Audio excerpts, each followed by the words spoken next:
Welcome in, everybody. Hope you had an awesome week, and let's get right into it. I was finally able to work on movement, and things are looking a lot more exciting to say the least.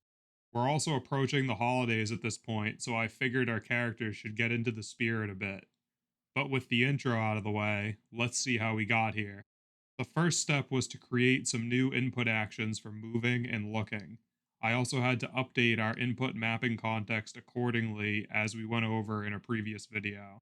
You might have noticed that I have separate input actions for mouse and controller. The reason is I want to dynamically check if the player is on mouse and key or on controller. This is a great quality of life feature for hybrid players like myself, so I had to make sure it was included in this game. Now we get to where all the magic happens. The character movement component does exactly what you'd think it does. Movement in a networked game is a very complicated feature with endless places for mistakes, but this component handles much of that for us. With that being said, though, it only comes with walk, swim, and crouch by default, so we'll need to make a custom movement component to fit the advanced movement we want in this project. The only custom mode I set up this week was sprinting, but I'll be able to reuse the custom mode framework I implemented when we get to our other modes like slide and prone. So now it's time to update those placement frame animations we've been working with so far to actual animations for the different movement modes. These will be pretty much identical for all the weapons, so now that I made the first set, the real work is all done. All I made for now is our idle, walk, and sprint animations, so we'll be back in here animating again soon enough.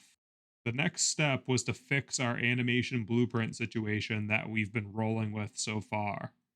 For this game, we're going to need a separate one for our first and third person meshes.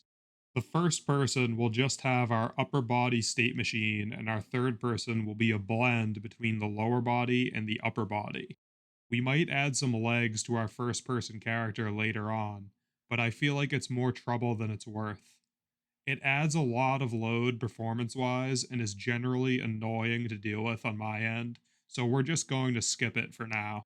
So now that we're all animated, we can see the result and things are looking pretty great. All our animations are blending together nicely, and our auto sprint feature is working great as well. And when it comes to sprinting, you'll never have to worry about running out of it in my game. Every design decision will always boil down to what is more fun, and going fast will always be more fun. So now that we have our animations and sprinting working, we'll look on to the week ahead. My current plan is to get sliding and crouching in, but as always, I'm not promising anything. With that being said, I've been Steve. Thank you so much for watching, and I'll see you all in a week.